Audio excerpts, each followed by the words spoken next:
Bismillahirrahmanirrahim. Assalamualaikum warahmatullahi wabarakatuh. Alhamdulillahilladzi hadana li hadza wa ma kunna linahtadiya laula an hadanallah.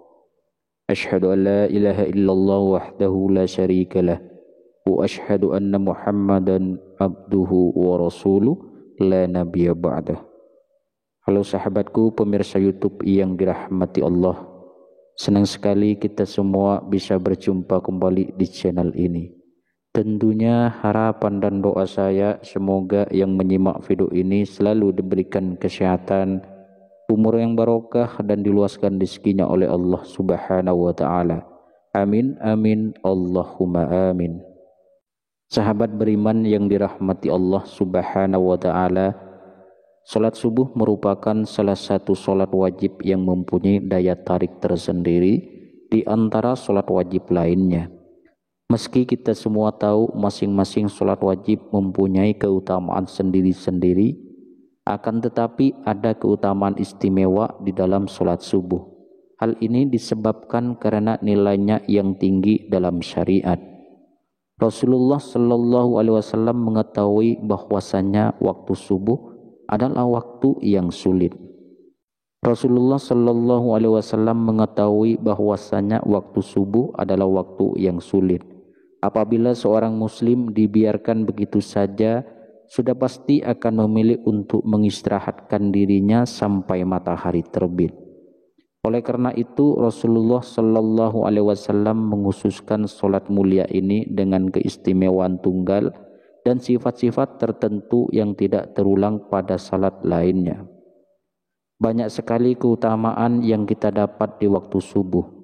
Salah satu keutamaannya adalah Rasulullah Shallallahu Alaihi Wasallam akan mendoakan umatnya yang bergegas melaksanakan sholat subuh tepat waktu. Sebagaimana yang telah disebutkan dalam hadis, "Ya Allah, berkahilah umatku selama mereka senang bangun subuh." Hadis riwayat Tirmizi, Abu Daud, Imam Ahmad dan Ibnu Majah. Jika Rasulullah Shallallahu Alaihi Wasallam yang berdoa, maka tidak akan ada hijab atau penghalang di antara beliau kepada Allah. Karena kita semua tahu Rasulullah adalah orang yang secara jasadiah paling dekat dengan Allah. Pada hadis lain Rasulullah Shallallahu Alaihi Wasallam pernah bersabda, "Barang siapa menunaikan sholat subuh, maka ia berada dalam jaminan Allah. Maka jangan kamu mencari jaminan Allah dengan sesuatu selain dari sholat, yang pada saat kamu mendapatkannya justru kamu tergelincir ke dalam api neraka." Hadis riwayat Muslim. Apabila Allah yang memberikan jaminan, maka tidak ada keraguan sedikitpun bagi kita untuk mengingkarinya. Selain itu, waktu subuh adalah waktu terlebih untuk mendapatkan rahmat dan ridho Allah Subhanahu wa taala. Di dalam Quran surat Al-Kahfi ayat 28, Allah Subhanahu wa taala sudah berfirman, "Dan bersabarlah kamu bersama dengan orang-orang yang menyeru Tuhannya di pagi dan senja hari dengan mengharap keridhoannya. Dan janganlah kedua matamu berpaling dari mereka karena mengharapkan perhiasan dunia ini. Dan janganlah kamu mengikuti orang yang hatinya telah kami lalaikan dari mengingat kami, serta menuruti hawa nafsunya dan adalah keadaannya itu melewati batas." Dari ayat tersebut dapat disimpulkan bahwa apabila kita bersabar dan terus mengharap ridho dari Allah, maka insya Allah akan memberikan kenikmatan yang tidak pernah terpikirkan oleh kita.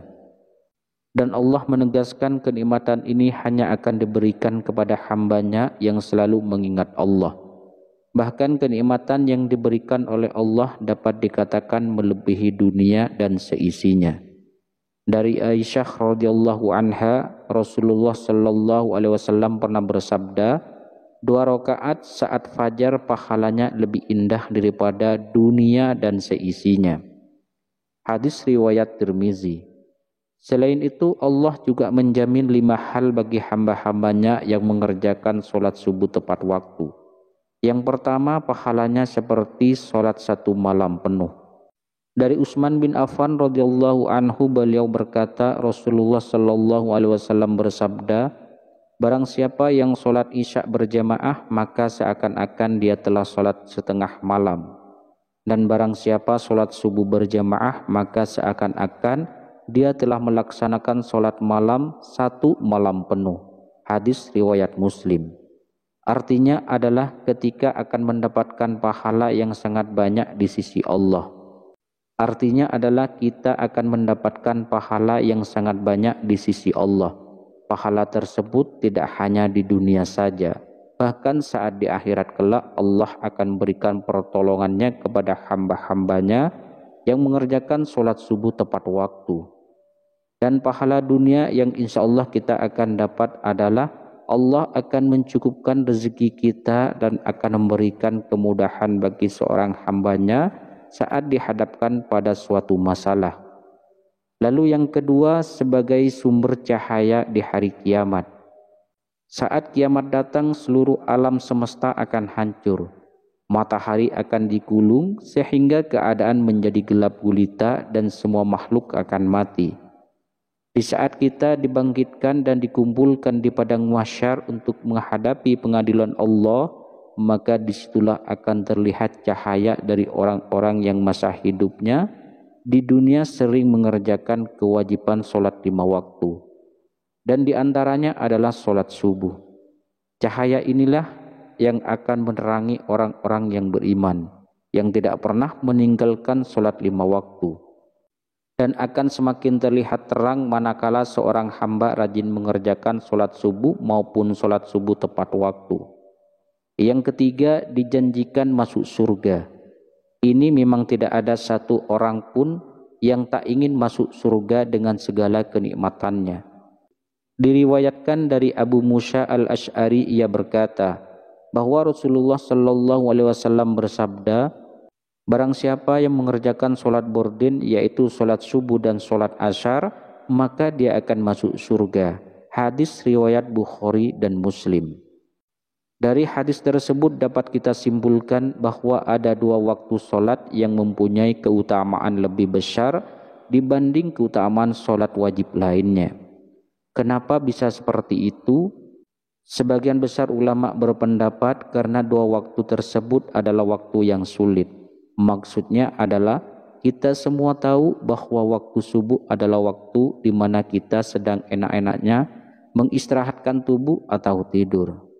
Dan waktu asyar adalah waktu di mana kita sedang sibuk-sibuknya bekerja untuk mencari rezeki. Jadi untuk bisa mengerjakan secara tepat waktu rasa-rasanya sulit. Oleh karena itu Allah memberikan keutamaan lebih dibanding dari sholat wajib yang lainnya. Yang keempat, selalu dalam lindungan Allah. Tiada perlindungan yang lebih diinginkan oleh seorang hamba melainkan hanya perlindungan dari Allah Subhanahu wa taala. Karena dengan mendapatkan perlindungan dari Sang Pencipta, maka sudah dipastikan hidup seseorang akan selalu diselimuti dengan ketenangan dan tidak akan pernah takut dengan apapun, baik harta, jabatan, keluarga, bahkan dari kejahatan yang disebabkan oleh manusia. Dari Jundab bin Sufyan, Rasulullah sallallahu alaihi wasallam bersabda, barang siapa yang menunaikan sholat subuh maka ia berada dalam jaminan Allah. Maka jangan coba-coba membuat Allah membuktikan janjinya. Barang siapa yang membunuh orang yang menunaikan sholat subuh, Allah akan menuntutnya sehingga Allah akan membenamkan mukanya ke dalam neraka. Hadis riwayat Muslim, At-Tirmizi dan Ibnu Majah. Dari hadis tersebut dapat disimpulkan bahwa Allah akan memberikan balasan bagi siapapun yang menghalangi orang lain untuk mengerjakan sholat, terutama adalah sholat subuh. Kemudian yang kelima, dapat melihat Allah. Siapa yang tak ingin bisa melihat Allah, pencipta alam semesta dan seisinya secara langsung? Rasa-rasanya tidak ada satu manusia beriman pun yang tidak ingin melihat Allah. Dari Jabir bin Abdullah radhiyallahu anhu, ia berkata, Kami sedang duduk bersama Rasulullah sallallahu alaihi wasallam. Kita melihat bulan purnama. Beliau berkata, sungguh kalian akan melihat Rabb kalian sebagaimana kalian melihat bulan yang tidak terhalang dalam melihatnya. Apabila kalian mampu, jangan kalian menyerah dan melakukannya solat sebelum terbit matahari dan solat sebelum terbenam matahari. Maka lakukanlah. Hadis riwayat Bukhari dan Muslim. Sahabat beriman yang dirahmati Allah, beruntunglah bagi orang-orang yang beriman yang selalu menjaga solat 5 waktunya, terutama solat subuh dan asar. Semoga kita semua sebagai umat muslim bisa menjadi salah satu hamba yang mampu melihat Allah secara langsung. Amin ya rabbal alamin. Sahabat beriman, mungkin itu saja yang bisa saya sampaikan pada pertemuan kali ini. Semoga bermanfaat bagi Anda, keluarga Anda, dan juga orang lain. Assalamualaikum warahmatullahi wabarakatuh.